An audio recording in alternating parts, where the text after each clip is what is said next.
किसान नेता राकेश टिकैत का ऐलान, आंदोलन अक्टूबर तक खत्म नहीं होगा। अक्टूबर में किसान देश भर में 40 लाख ट्रैक्टर से निकालेंगे रैली। कृषि कानूनों के खिलाफ किसानों के धरने का आज 70वां दिन। दिल्ली के बॉर्डर पर सुरक्षा के कड़े इंतजाम। पुलिस ने सड़कों पर कीले, कंक्रीट और बोल्डर लगाकर दिल्ली की सीमाओं को सील किया। गाजीपुर बॉर्डर पर बाड़ेबंदी के विरोध में राकेश टिकैत ने बैरिकेडिंग के बीच बैठकर खाना खाया। बोले, किसानों के साथ ऐसा सलूक ठीक नहीं। दिल्ली बॉर्डर पर कीले बिछाने और कंक्रीट की दीवारें बनाने को लेकर राहुल गांधी का सरकार पर तंज। ट्विटर पर लिखा, पुल बनाइए, दीवार नहीं। प्रियंका गांधी ने पूछा, प्रधानमंत्री जी अपने ही किसानों से युद्ध। Delhi police commissioner SN Shrivastava ने कहा, 26 जनवरी जैसी हिंसा फिर न हो, इसलिए बॉर्डर पर सुरक्षा बढ़ाई गई।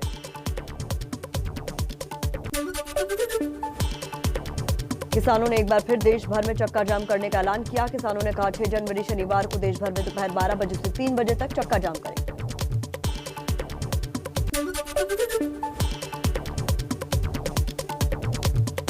आम आदमी पार्टी के सांसद संजय सिंह ने राज्यसभा में कार्यस्थगन का नोटिस दिया है। किसानों के धरने और कृषि कानूनों पर चर्चा कराने की मांग। किसान आंदोलन को लेकर मंगलवार को संसद में जमकर हंगामा हुआ। लोकसभा राज्यसभा की कार्रवाई आज तक के लिए स्थगित करनी पड़ी। दिल्ली के सीएम से मिले संयुक्त किसान मोर्चा के नेता। दिल्ली की जेलों में बंद आंदोलनकारियों की रिहाई और लापता युवकों का मुद्दा उठाया। केजरीवाल ने भी हर संभव मदद का भरोसा दिया। पंजाब के सीएम अमरिंदर सिंह की बुलाई सर्वदलीय बैठक में किसानों के समर्थन में कई प्रस्ताव पास। सरकार से तीनों कृषि कानूनों को वापस लेने, एमएसपी की गारंटी भी देने और आंदोलनकारियों की रिहाई की मांग की गई। पंजाब सरकार विधानसभा में फिर से केंद्र के कृषि कानूनों के खिलाफ प्रस्ताव लाएगी। पंजाब का सर्वदलीय प्रतिनिधिमंडल जल्द पीएम मोदी से मुलाकात भी करेगा। हरियाणा सरकार ने कैथल, पानीपत, जींद, रोहतक, चरखी, दादरी, सोनीपत और झज्जर में एसएमएस और इंटरनेट सेवा पर आज शाम 5 बजे तक के लिए रोक बढ़ाई। दिल्ली के गाजीपुर बॉर्डर जाकर शिवसेना सांसद संजय राउत ने किसान नेता राकेश टिकैत से मुलाकात की। कहा, किसानों से बात करे सरकार। दिल्ली में 26 जनवरी के दिन हिंसा फैलाने के आरोप में गिरफ्तार लोगों की रिहाई की मांग वाली याचिका हाईकोर्ट ने खारिज की। जींद के कंडेला गांव में आज किसानों की महापंचायत। भारतीय किसान यूनियन के नेता राकेश टिकैत भी इसमें शामिल होंगे।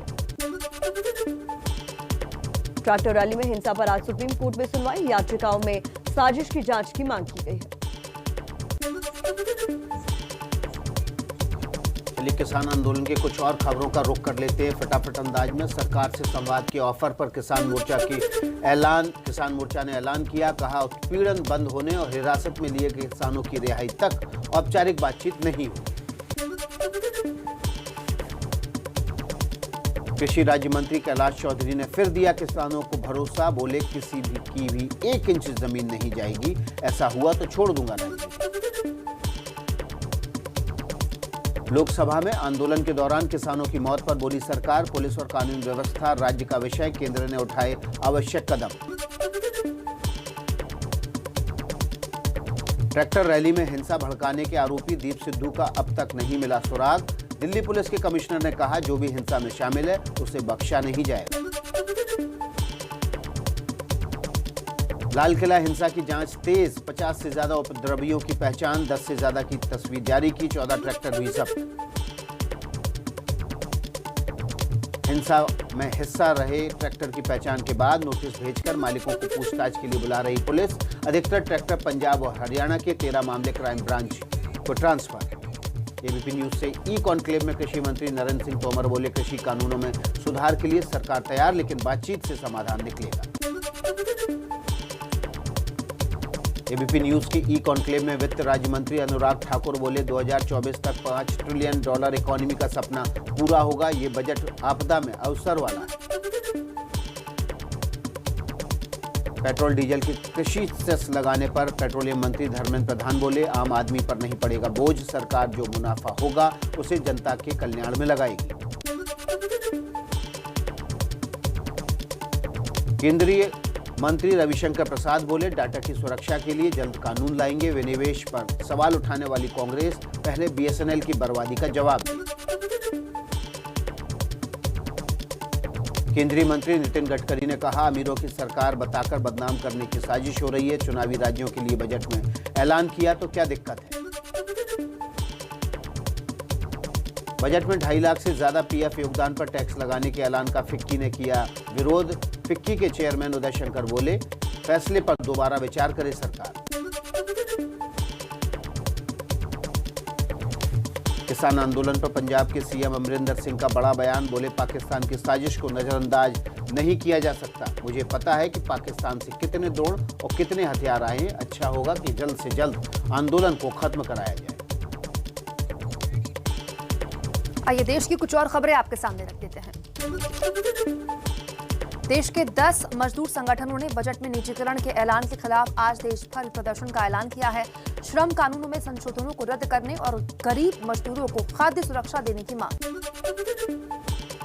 प्रधानमंत्री नरेंद्र मोदी की अध्यक्षता में आज केंद्रीय कैबिनेट की बैठक दोपहर 2:15 बजे वीडियो कॉन्फ्रेंसिंग के जरिए मीटिंग होगी।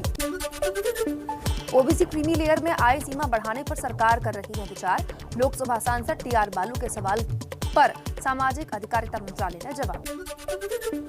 कांग्रेस नेता कांतिलाल भूरिया का राम मंदिर चंदे पर विवादित बयान। कहा, बीजेपी के नेता दिन में चंदा मांगते हैं, रात में शराब पीते हैं, बाद में सफाई की। कोरोना के कारण देश की जनगणना का प्रथम चरण और एनपीआर अपडेशन स्थगित। गृह राज्य मंत्री नित्यानंद राय ने लोकसभा में जानकारी दी। केंद्रीय मंत्री गिरिराज सिंह का ममता बनर्जी पर तीखा हमला। ममता दीदी का तांडव जिन्ना से भी ज्यादा है। बंगाल को अब बीजेपी की जरूरत है। बंगाल में ममता को झटके पर झटका। डायमंड हार्बर से टीएमसी के बागी विधायक दीपक हल्दर ने भी थामा बीजेपी का दामन। पश्चिम बंगाल के अलीपुरद्वार जिले में अनोखे अंदाज में देखी ममता बनर्जी। सामूहिक विवाह कार्यक्रम में कलाकारों के साथ डांस किया।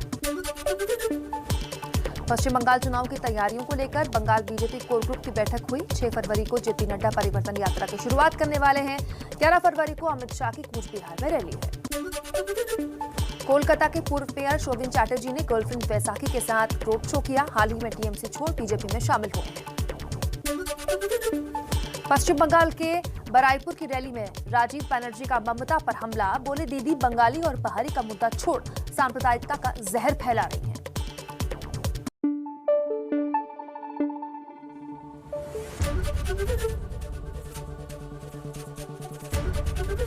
एबीपी न्यूज आपको रखे आगे।